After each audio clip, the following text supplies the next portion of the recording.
Hello, YouTube Reseller Mom here and Marcy with Reseller News. Hello, everybody, and hello, Marcy. How are you doing? I'm good. How are you doing?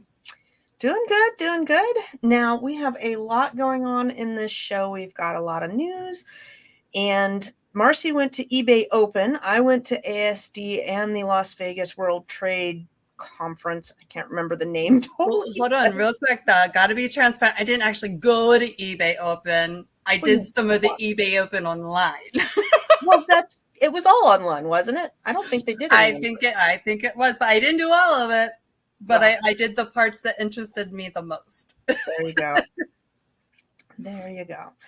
All right. So we wanted to start off this video, though, first talking about if you haven't heard yet about the Alabama pickers, if you don't follow them, which I'm not an eBay person, so I can't say that I was really up to speed with what they do and everything.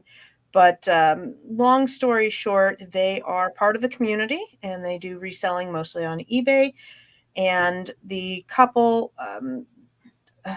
he woke up and his wife was dead from COVID, is the long story short on that. And it's just a heart-wrenching story. So young.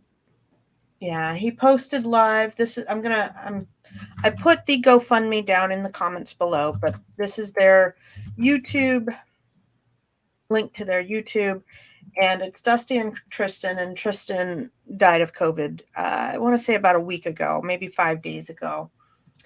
He posted this video. Maybe I can find the date on here. The 27th of August. And his wife, they were very sick and they were treating at home COVID. He woke up. She had died in the middle of the night. Rigor mortis had set in. He had to call the coroner, of course. The kids made him promise that they'd go into the hospital. And as of the 27th, he was on this breathing help.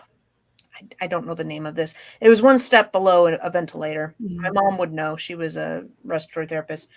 But you can read his or watch his story here if you'd like. Bearded Picker also did a video as well, reaching out to everybody like we are. If you can spare any money, even a few dollars, he is asking for help for a few reasons, and I'm trying not to lose it here.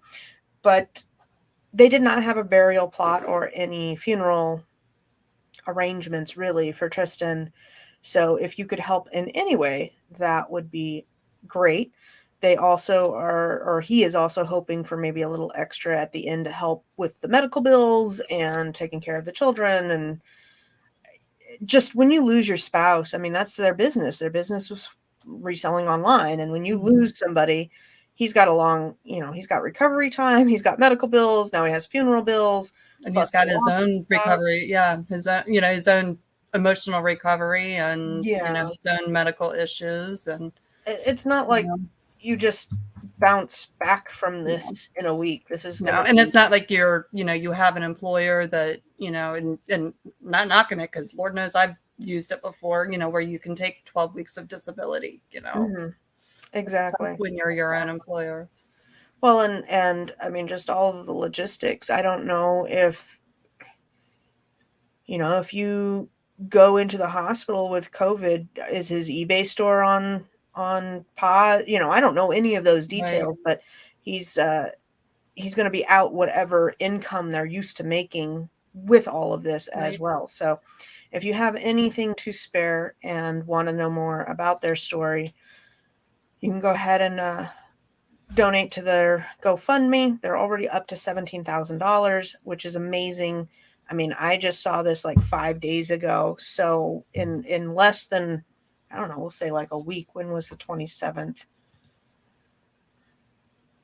Yeah, 27th. It'll be a week tomorrow. So in less than a week, they've raised almost $18,000 from the community here, which is just really, really nice to see everybody kind of come out of the woodworks. And you can leave a little message if you'd like as well, wishing them well or thanking them for their content, etc. So we wanted to put that out there. The links are down below in the description, and please share so that we can spread the word and have as many people as can help them out.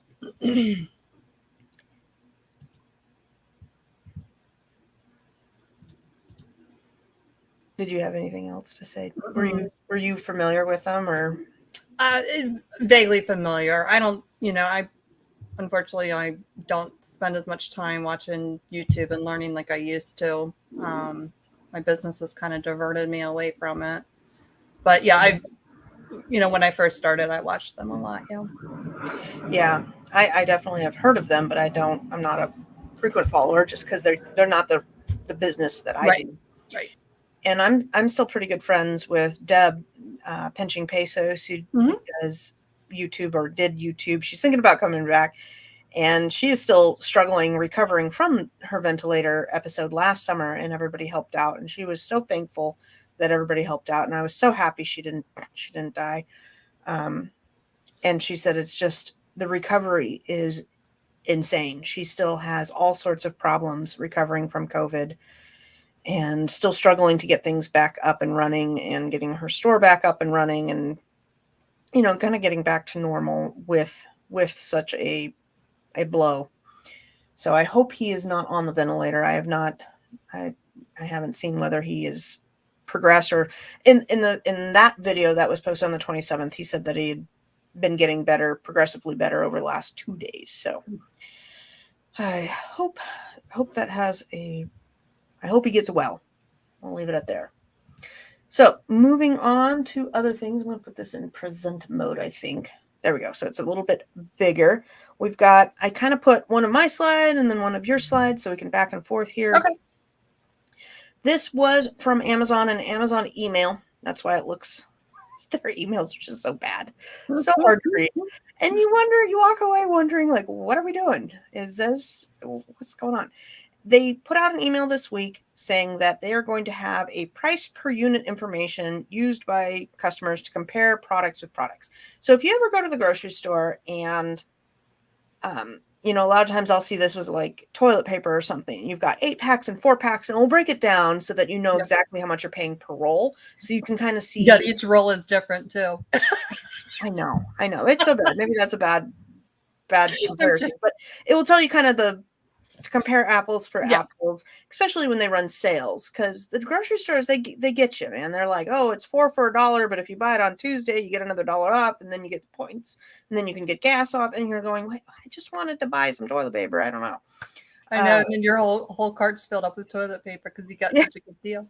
Well, yeah, you come. At least my husband's like, why'd you buy 8 of this? And I'm going, well, because I had to do the deal, and then the coupon, and it was buy 4 get 3 free, and yeah. Anyhow. Amazon's going to do something similar, and I think this will be actually good for us because I know that customers, the main complaints I get on multi-packs is because they didn't understand how many they were getting. And then they are like, oh my God, I paid this much for this many. Why did I do that? And it's confusing. Even when I'm looking at listings to jump on, some of them I'm like, okay, how many is in there? Because I don't get it. Right. So this could be good. It could be bad. It could be a cluster. It's probably going to be a cluster because that's how most of Amazon's stuff is. But that came out, and we will see that implemented starting September 30th. Let's see here. New and existing listings sold with the product types listed as price per unit required table. So we might have to go through, and if you have listings that you are the owner of, you may have to go in there and fix that up. So be prepared to check your, fixed stranded inventory once the 30th rolls around. Panjeth, you're welcome. Yeah, I definitely wanted to share about Dusty and Tristan, and I think I shared over on Instagram too. If you're on the platforms, go ahead and share links so that we can get the word out and get them some help. All right. Oops. Okay. No, I put 2 of mine first, and I meant to space them out. It is what it is. It's been very busy here. I don't know. I may have finagled on myself. I'll be honest with you. I don't know. I was in there earlier reviewing stuff and clicking. So here's another one. Technology. Pretty much. Here's another one that came out that has got everybody in an uproar, and mostly nobody knows what it means. But there's some stuff going on in Congress. Amazon listed out that pretty much they're worried that these congressional bills may hurt our ability to sell. And the only things I know is they want people to opt in so that they can be involved in this. And I'm sorry, every time I give Amazon more information, it has not been to my benefit. When it comes to things like that, I do not want my name on any list saying I support a bill or I don't support a bill if I don't know what that bill is doing and how it affects me. And the other thing is, I really don't think Amazon is going to do anything that will hurt third-party sellers because we're like 60% of their business, and that would be really bad for them to do. Most of the stuff I've seen in Congress is because there's conflicts of interest, which we all know about, with Amazon selling and competing against its third-party sellers. So there was a link. Let's see if I can. Oops, no, I'm not going to be able to do it. I'll copy and paste this link here in a minute. But there was a blurb by CNBC highlighting what was going on with that. It's the bill Ending Platforms Monopolies Act, which they want to break up Amazon.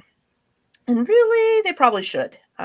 Amazon's really big, and they could stand to have some breakup there. They pretty much dominate everything from, consumer standpoint. We've got Walmart that's trying, but Walmart just can't get the online presence that Amazon does yet. Maybe they will, but I work on Walmart too, and more, they need some upgrades. Their AI is so slow. Their integrations are slow. Their delivery platforms are slow, and they're just not up to speed yet with Amazon. Anyhow, it's to convey antitrust legislation that could remove their access from customers and services, resulting in businesses lowering their revenue. And that's what Amazon's trying to say it's going to do. I don't know. I don't think it will. I'm not going to worry about this today, though. And we've got bigger fish to fry, and we'll let things shake out a little bit before. Don't lose sleep over this. I know a lot of times they send things out. Sometimes they can be really scary looking. Yeah. Oh my God, I don't. What does this mean? Things hit Congress, and then it's like, oh my gosh, the world is falling, or the sky is falling, and then it's crickets. Yeah. For anything, not just Amazon related. This came out, I think, like 2 weeks ago, and I haven't heard really how it is going to impact us at all. Really, nobody knows yet. H Family Finds, thank you for your information. Oh, that's awesome. Yay, recently got engaged at Adidas, Nautica, Disney, Barbie, followed directions, submitting invoice. Awesome. Great. I love hearing success stories about that. Oops. Yeah, I think you took my slides and put them all together, because here's my other one. Sorry. That's all right. It's all right. We were just trying to click. That's fine. You just have a lot to talk about when it comes to your turn. That's fine. But I did want to put this one in, and then you join this. I have not, right? You told me. This is the, it's called CSBA, which is Customer Service by Amazon. So I don't know if this is for all third-party sellers or if, they're piloting it. I don't know. But I got an email inviting me to join. And what it is that as a third-party seller for seller fulfilled orders, that Amazon customer service will pick up the customer service portion. So if customers have any issues after the order is shipped, they contact Amazon. They don't contact you, the seller.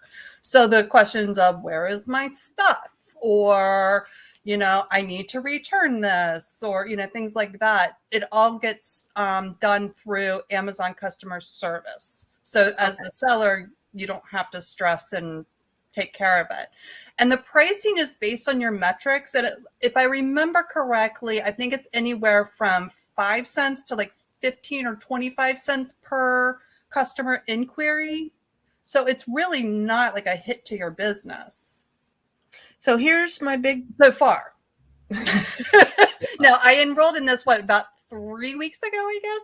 Mm-hmm. And because I keep waiting to hear something from Amazon that, hey, our customer contacted us and, we're asking you to, we're asking you to refund like whatever the issue is.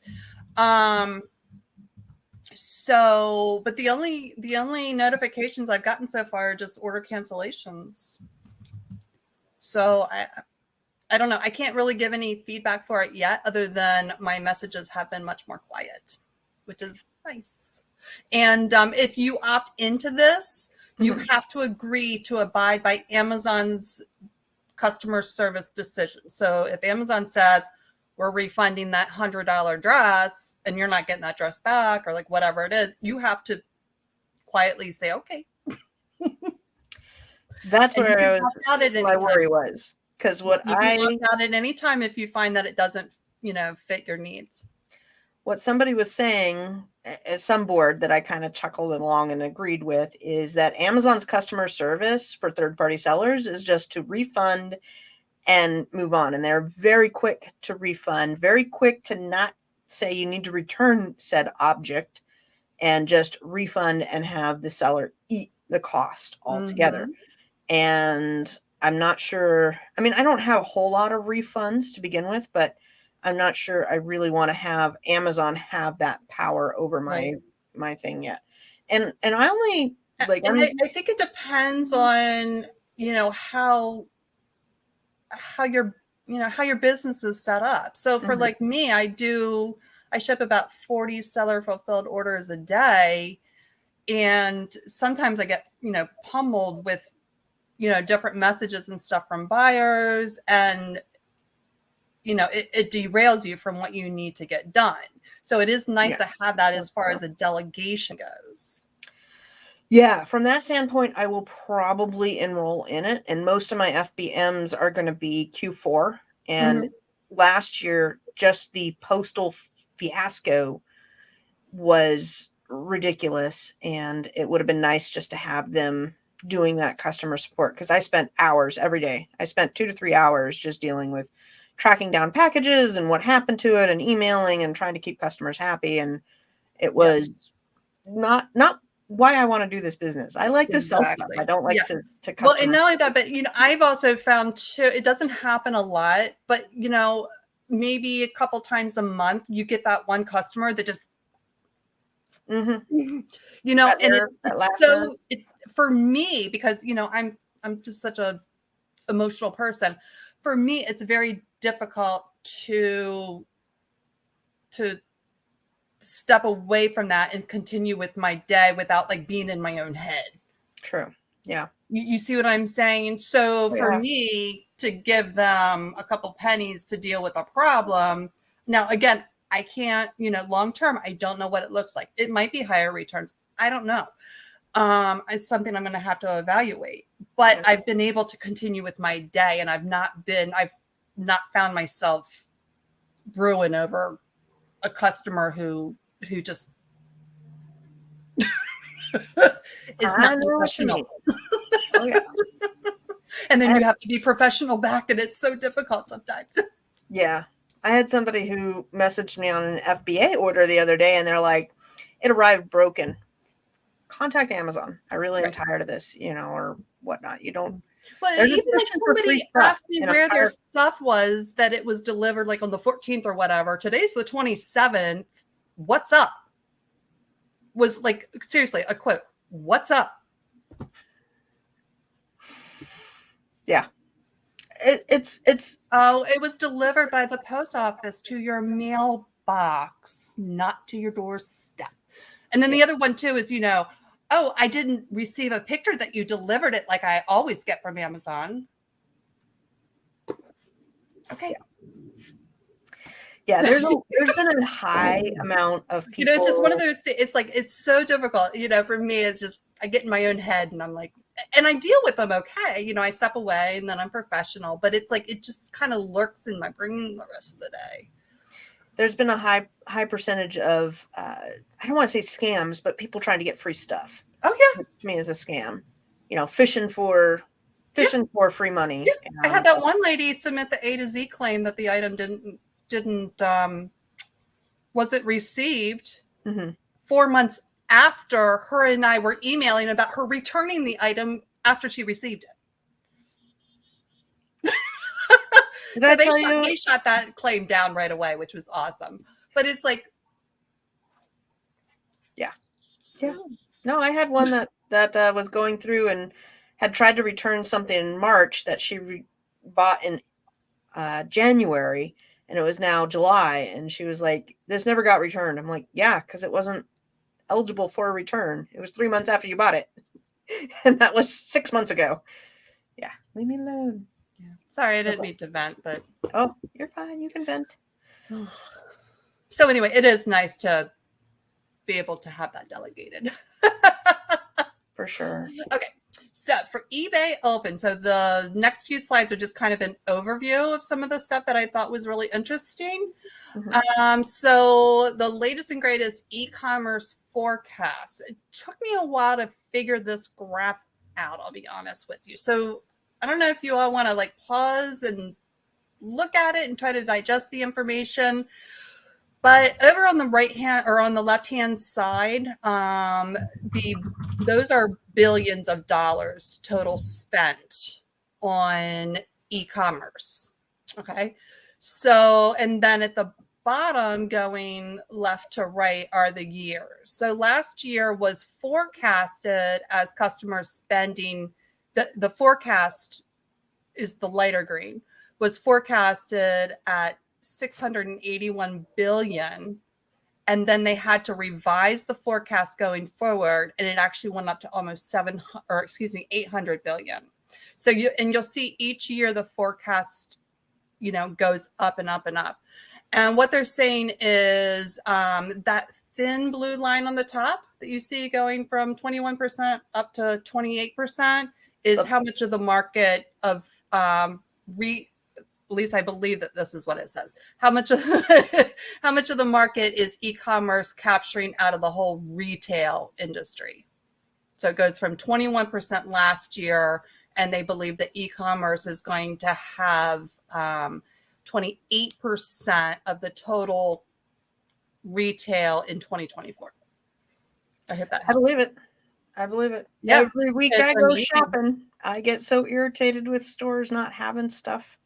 And now some of my wholesalers don't have stuff too. The containers coming over from China are like 10x the price. And so it's just tough. I went to the store. My daughter wanted to get donuts ordered for her birthday party. I'm like, sure, we'll order donuts so you can get what you want and we can go pick them up Saturday morning. And the guy told me that she couldn't order donuts because there was a donut shortage. And then there was no Gatorade. We were out of Gatorade. Like, what?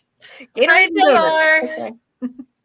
He says he's having some good FBM sales today. That's awesome. Yay. What is it that you sell, JR? What is your, do you sell everything or do you have a particular interest? While he's answering that, I'll move on to the next slide. Okay. So economic insecurity is still in everybody's mind, of course. So if you look at this, 77% of the customers say that they do spend some time looking for deals. But however, only 32% of the customers say that they actually end up buying the cheapest product. So that's a big range there. So the point is that if you can do some value added, like free shipping, free returns, good overall customer service, good reviews, or not good reviews, good feedback, things like that, that'll help you get that chunk. Yeah. Mostly clothing. Awesome. Me too.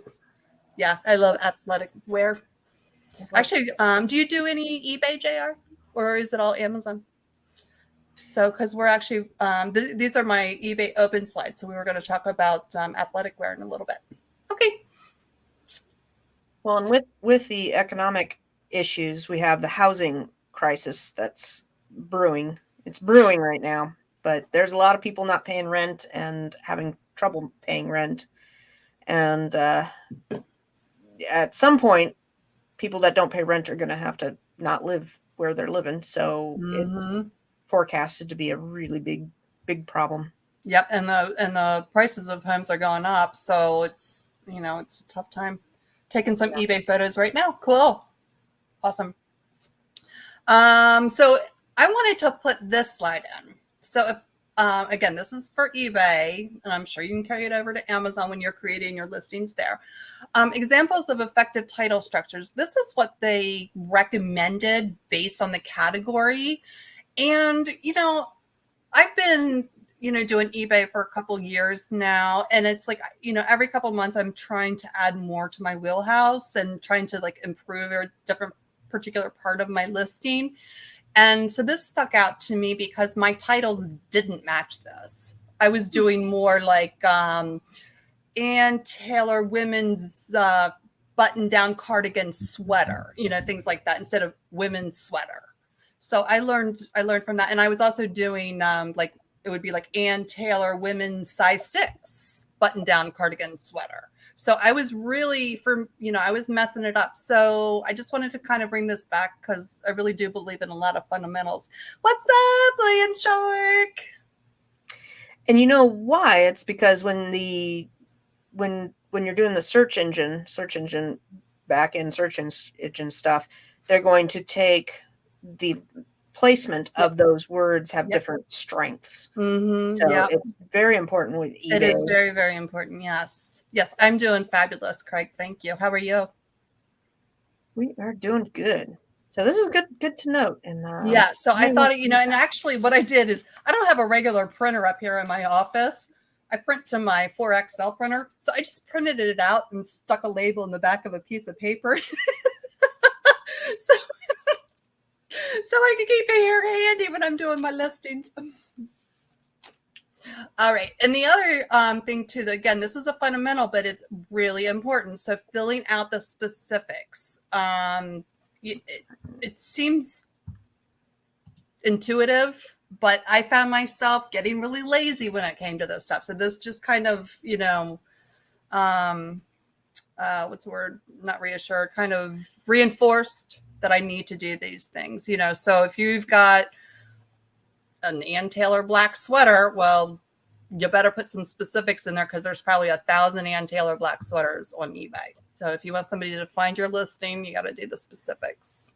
Yeah, those are very time consuming. And I find it too that, especially like if you do like a sell similar, it's really easy to miss like a little detail. I had a customer get really up. I mean, she was nasty cussing at me through messages. I had to report her because I had missed changing the material makeup on the listing. Yeah. So, I mean, it's real easy, but, I just find that, if I'm doing my eBay listings, I just have to focus. This part right here that like it's suggested just does not work well. Sometimes it's good, but sometimes it does not work. I know it kept wanting me to change my extra small whatever to small. And I'm like, no.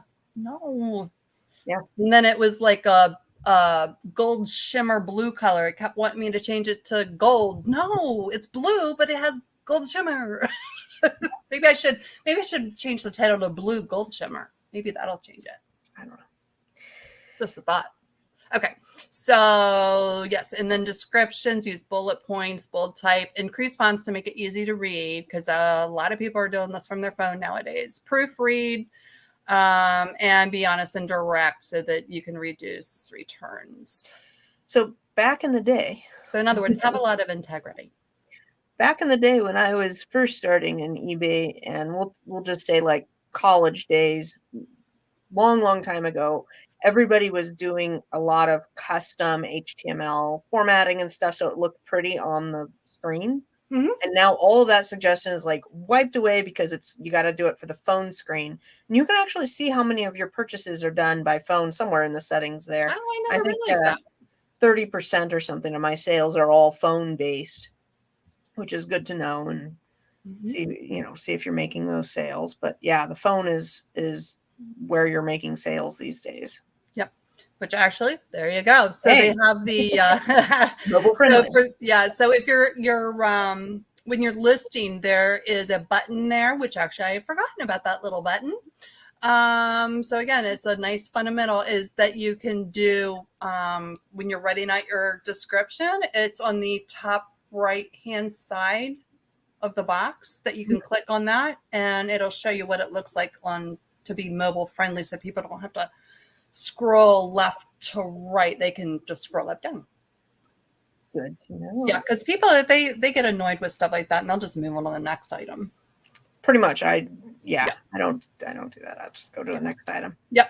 So I thought this was an interesting statistic. 90% of eBay is fixed price, only 10% is auction.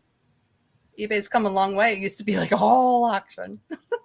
Yeah, they are trying, and I really wish that they would become more of an online presence to compete with Amazon, but they're just like Walmart, not quite there. Right. And yeah, Craig, I don't know if that means it'll be nice to you or not. I guess maybe the listing will be nice, but it doesn't mean the seller is going to be nice to you. When we were there for eBay Open in 2018, they kept going on and how they're trying to make it more catalog and trying to mimic Amazon by doing, white backgrounds and Google searches and stuff. But I just still haven't seen. I've just still had problems. I had something. They're a different animal. I think, I'm hearing less and less about that. I think that they're realizing that they're a different animal and they just need to own themselves and be good with it. I mean, there's nothing wrong with improving on them, but they don't have to mimic Amazon. Every suggestion that people were suggesting to eBay that I heard and said, oh yeah, that'd be great, I really agree with that, they did nothing. Not a single one of them has been implemented in 3 years since then. And I still have eBay double selling things, putting listings back up that were already taken down, just listing disappearing. Love that. Ghosting. Now, I know about a year or two ago they were offering to warehouse items. Are they still doing that? I've not heard anything of that lately.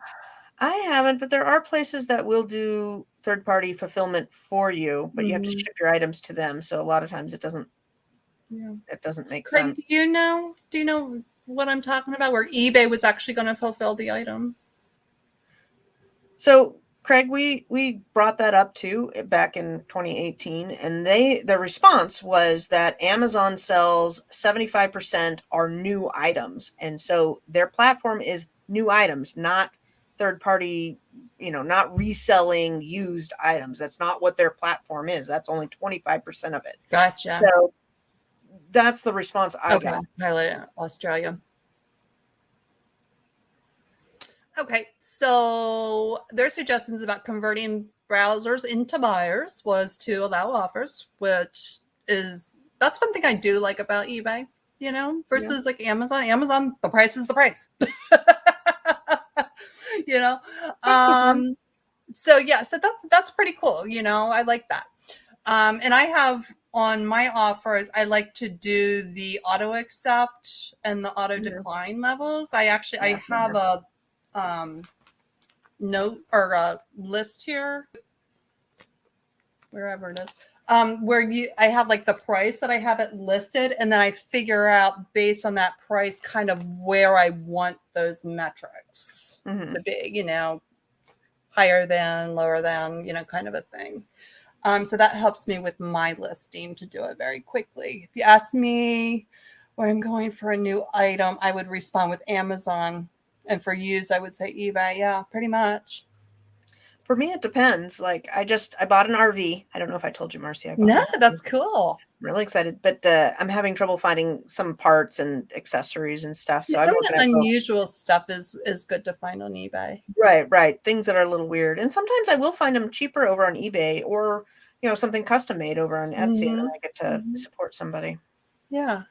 So, and go back if you don't mind, just one. There you go. So, and then they were saying offer free shipping, free returns, price competitively, and share your listings on social media. So, I guess if you're on social media, just go ahead and share your listings. Oh, I'm sure eBay loves that. Free marketing. That's what I was thinking.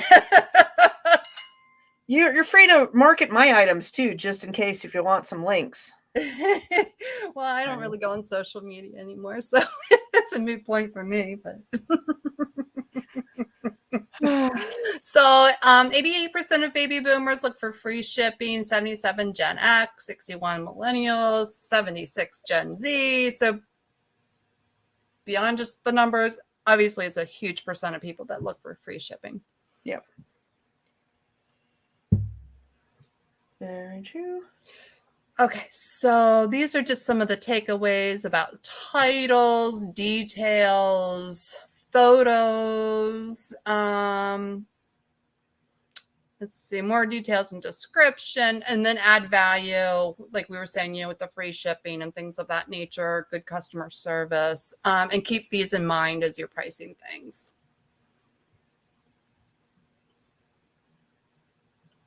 Okay, so this is the apparel part that I liked.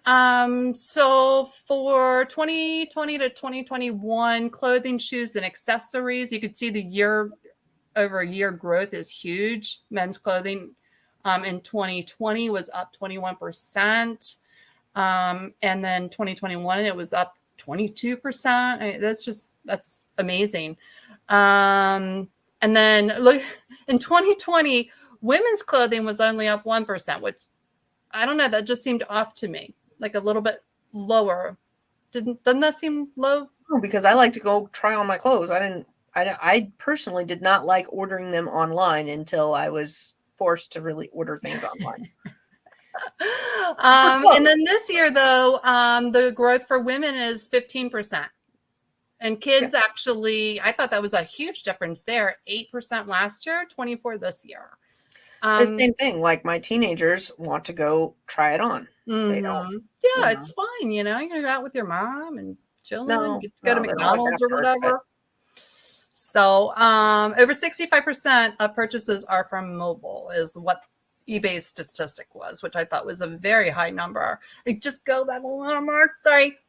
Down here, sorry, she had her thing over top, so you couldn't see all of the top search terms, but the Nike, Adidas. I can't get rid of it. No, it's not your thing. It's wherever I screenshotted this from. Gotcha. So Lululemon, New Balance is hidden, and then there was another hidden one, but I don't remember what it was. It's a mystery. It's a mystery. That's right. Oh yeah, it is on, it's on there. I'm trying to clear it. So again, just to show you the growth for men's clothing, activewear, loungewear that we were talking about earlier with JR. Yeah, and then some top search terms for men. Okay. Women's, kind of the same thing. You take your time and look at that if you want. Yeah, people can screenshot too. Yep. Top search terms, waist trainer. I have not used. Oh yeah, for like corsets and shapewear. And like thigh slimmers and things like that. Yeah, I thought that was really interesting. I did not. I would not have thought of thinking of that term. Yeah, I wouldn't either. And so they just kind of highlighted, the back to school, which I know we're kind of already in, but just some good numbers to think about for next year. And for Q3, so back to school, increased promotional offers, which I wanted to touch on actually. So for the promotions, what I've been doing, they now have where you can set up online coupons. Have you seen that, Lucy? Yeah. Yeah. So I set one up and my sales have just went. So it, really? My sales went up about 250% since I set that coupon up. Now, of course, my profit per item is not what it was before the coupon, but some of the stuff that I had but the stuff that was just kind of hanging out, not really moving too fast, slower moving stuff is moving. So it's definitely something easy to do. Would you do promotions or the coupon? I did the coupon. Okay. I did the coupon. Before I was doing like weekly sales promotions, but now I'm just doing the coupon, and I normally do it like for September. I have it set up, just to expire at the end of September. Come October, I'll set a new coupon up. And how do people get the coupons? It's right there. If you open up, if you're like in my store and you're on one of my listings, it says save whatever, use coupon whatever. Huh.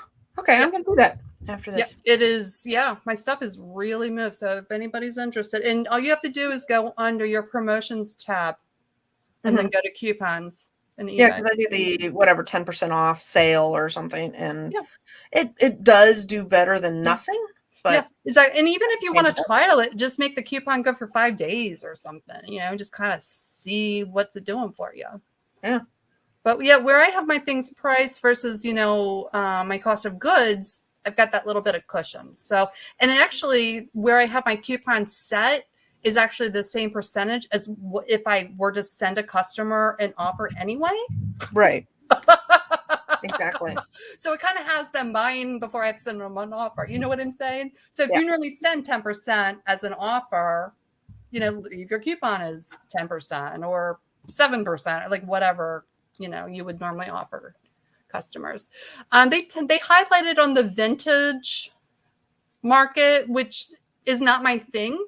But I do know a lot of younger kids, I say kids, 20-year-olds in that age range, like my niece especially loves vintage and she looks amazing in it. Not everybody can wear it. She looks amazing in it. She can do it. And she's actually played around with, buying and, selling it and stuff like that. She actually works in like an antique shop and, it's just kind of her gig. So, but if anybody's into vintage, the market is definitely there. Okay. I think that might be it. Yeah, this is more about vintage here. Okay. Pre-loved strategy. Yeah. 20 years, kids. Thank you, Greg. So how to get involved with the team. Of course, they the eBay team, the deals and the events and coupons that we were just talking about. Utilize seller promotional tools. And then they mentioned a couple of times about engaging with eBay growth advisors. So, they mean it. I've never sought one out, but maybe I should. It sound like it's a leprechaun. Like we need to go find these growth advisors. I never actually saw one, but I believe in them. And they're next to the unicorns, like rainbows and unicorns. So anyway, but they did make it seem like that they were easy to reach, that they would work with you no matter what level or what experience you have. If you're into growing your eBay store, they were going to tag team with you. So I thought that was definitely something I might look into, discuss my strategies. All right. I think I'm done. Yeah, growth advisors are working on growing. Hold on growing eBay's bottom line. Pretty much. Yeah, of course. But just like all the emails I get from Amazon that are like, you should lower your price. Yeah. Are you going to lower your fees? No, but I should lower my price. How about you lower your fees? Then I'll match. Yeah. So had some questions. Instead of doing a Q&A that I normally do during the week, I thought I'd just throw up some of the questions that were on my videos for the last couple of days so that we can go ahead and knock them out here, because there wasn't too many that were applicable for something like this. And boy, it's just been really tough. We've had school starting this week for most of my kids here, and I went to ASD, which was amazing and really good. I got to meet a lot of the people that I deal with for wholesale accounts. You make a wholesale account, you usually get a sales rep, and actually to go meet that sales rep and see what they look like was great. Craig says, but that way you have to think on eBay, raise your promoted listings and you sell more. Go figure, eBay makes more. Yep, exactly. So ASD related, there was 2 questions. And the first one was, how do you know if the products were good for Amazon? Could you scan the items while you were there? And were there a lot of items that required to create new listings? So this is not too easy of an answer. So I'm going to try and do the best I can. You can scan items at ASD. We did scan items at ASD for accounts that we were already, we already have a relationship with X store. We were, are you hitting the camera? Are you just trying to, okay. Did you mute yourself? Okay. I'm going to. Sorry. I'm eating my afternoon almonds. Bye, Craig. Have a good day. Bye. So we did go up and scan particular items, see what it's going for on Amazon, and based off of rank, Keepa, price point, made purchases that way, for sure. There were some items that we saw, like a line of something, and a line meaning like, I don't know, we'll just say Dora the Explorer backpacks. I don't know. I'm making things up here. And we'll see Dora the Explorer backpacks, and we will go to Amazon and keyword search while we're sitting there. Dora the Explorer backpacks, is it doing any good? Now, for items that we wanted to do bundles with, we had already brainstormed what bundles we were looking to and kind of what parts we wanted to go in there.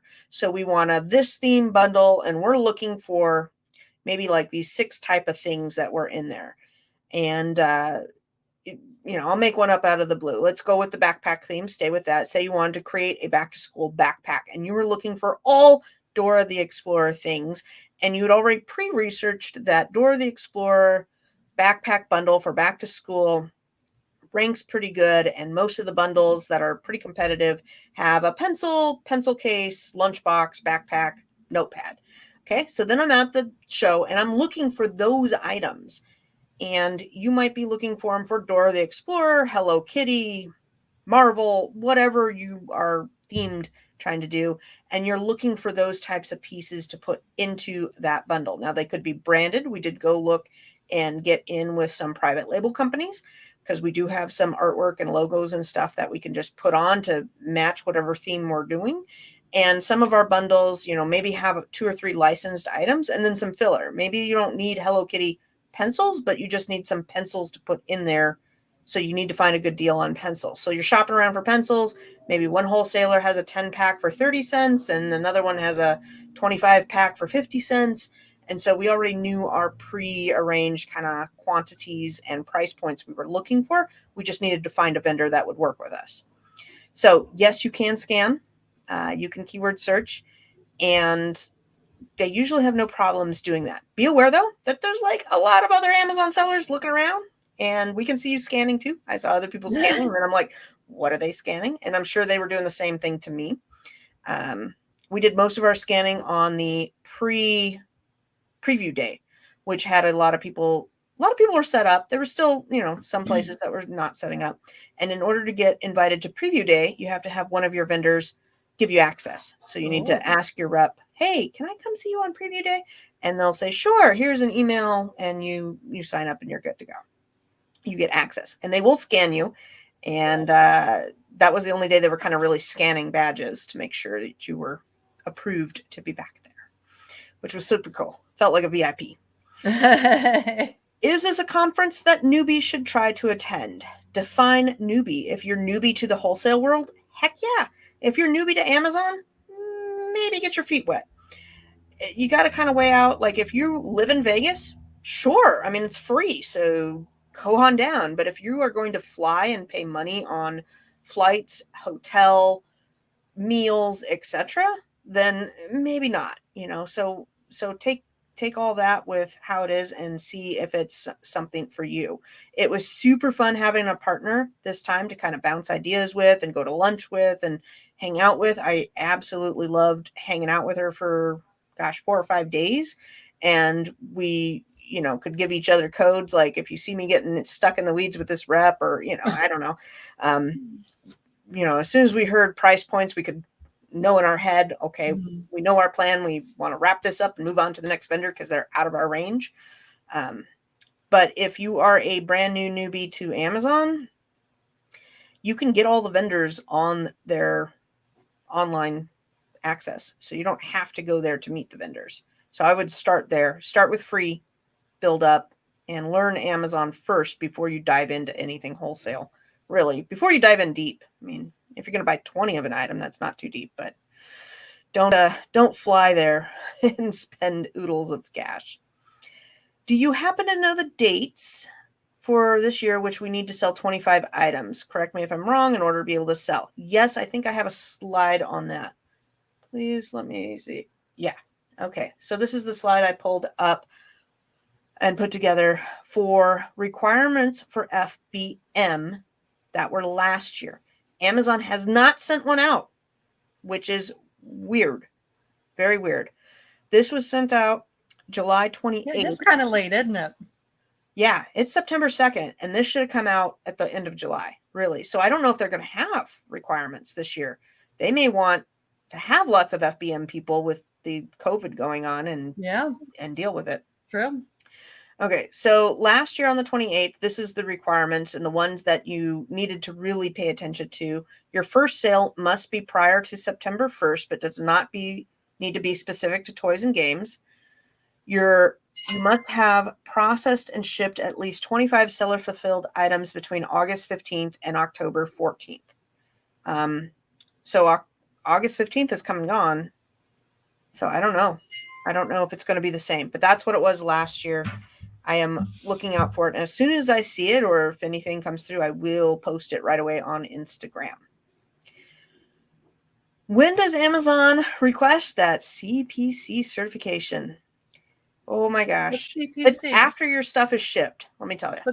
What's CPC? Child protection, child safety. It's the child safety. The documentation. Yes. Okay.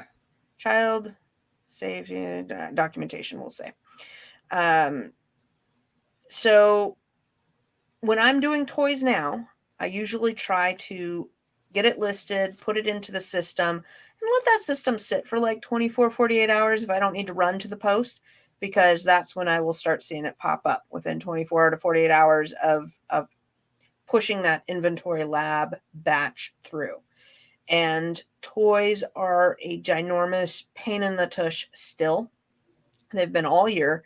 And a lot of people are just not going to do many toys unless they're name brand and they're already compliant. It's a lot of vendors were aware of this problem. I'm still waiting on paperwork for some things from vendors. It's just a pain in the butt, and there's not a whole lot of workaround for it. So sorry about that. I wish I could be more helpful with that. Everybody's struggling. You're not alone. You're not alone. It's a pain in the butt for everybody here. And then the last one, where can I buy tissue paper?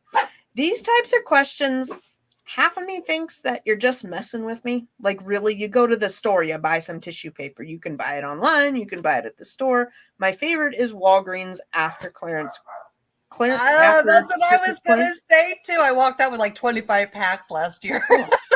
But I just don't know why they're saying all that stuff. Okay, and my dogs are barking. I hope you can't hear them. Sam's, I was in Sam's this morning, and they have packing paper. Now, I don't remember what the price was, but I do remember thinking my tissue paper was cheaper. But I do remember thinking, well, if I was in a pinch, that's not a bad price. But it was actually packing paper. It wasn't tissue paper. But of course, I'm sure they have tissue paper. Well, no, not all the time. Just for the holidays. Yeah, it's I don't know. Sometimes I get questions. Yeah. Sometimes I get questions and I'm like, Google is your friend. And you're just going to have to find the cheapest tissue paper. And I don't know what kind of tissue paper they're looking for. Are they looking for custom printed, or are they looking for just like cheap wipe stuff? I don't know. So anyhow. Maybe that was a husband who meant to send the message to the wife or something. Maybe. I don't know. They have to send it to you. I get weird questions. It's like weird questions from Amazon customers, man. I get those every once in a while. I'm like, what are you? No, you gotta leave that alone. Don't ask your question here. Like, does this product taste good? That's a subjective opinion right there. I don't read know the reviews. Yeah. Read the reviews. Don't ask me. Plug to like and subscribe while we're here. I always try to put that slide in so I remember to say that at least once a video. But yeah, I get all sorts of weird, and now I'm getting them in different languages. Questions about products in different languages. Like, I don't got time to Google translate your stuff and figure it out. I don't know what country. I don't know what you're asking. And I think it was in German. I'm not. One in Chinese. Oh my. Yeah. Chinese, German. I'm not going to translate to try and figure out what you're talking about. Anyhow. Strange customers out there. And most of the time it's like bots. It's scams and bots. I had one this week from Amazon, a phone call. Your Amazon account is under review, and your purchasing account, And, please give us your credit card. We need to figure out your billing information is not correct. Click. It's tough. I just installed a RoboKiller on my mom's phone. I'm thinking about getting that too for my phone because I get so many scam calls. Have you ever heard of that program? Yes, I have heard of it. I've not looked into it. If I get a spam call, I just block the number, and then of course they call me again the next day from a different number. Exactly. And then I wanted to plug, I just bought the labels that you told me to buy. Oh yeah. I didn't want to say anything about it because I didn't have a review to give, but the price looked awesome. Yeah. Okay, so I bought them too. bought them today. Now this seller, I bought from this seller before, and I've had, fairly good, they're for shipping products. I can't complain. I mean, they're shipping products. Well, they're really tough to get during Q4 when everybody's buying them. So I went ahead and got the 40 rolls, which turns out to be, I did the math. It was like over 8,000. Did I do that? Yeah. 40 times 220 is 8,800 labels. So I'm looking at Q4 going, I want to merchant fulfill probably all of November, December. And I was doing about 200 to 300 packages a day and doing the math in my head. So yeah, went ahead and got the 40 rolls, and you said it worked out to $1 something a roll, right? $1.20 a roll is what I calculated. Yeah. I was really kind of thinking about even doing the 80 rolls because it was only $1 a roll, and I was like, okay, well that's being, what is it, pound wise and penny foolish, or whatever that term is. There we go. And here we go. You can go look for tissue paper. Tissue paper while you're at it. All sorts of tissue paper. Oh look, tissue paper. Here we go. 100 pack, 100 sheets for $7.66. Yeah, maybe they meant toilet paper. Where can you get the toilet paper? Because there was such a toilet paper shortage. Well, now it's donuts and Gatorade. I just never know what's going to be out at the store. I tell my kids it's like a mystery. We're just going to go see what the store has today. I don't know. It's always something missing. Mm-hmm. Well, that is all I had. Right. Thank you. And if, again, I'm going to plug the pickers right now again really quick. If you missed at the beginning of our episode, the Alabama pickers, the links are down below in the description. But if anybody can help out with funeral expenses for Tristan, she passed away from COVID last week.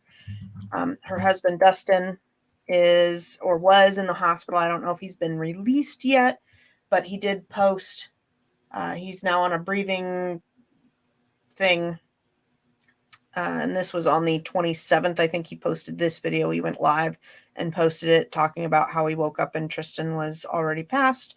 So if you have any money to help out, they are going to be needing it for medical, funeral, burial plot expenses, casket. And they do have 2 little kids as well. So if anybody can help out there, that would be great. I haven't refreshed this. They are at 17,926. So some people have gone ahead, and then please share this link as well.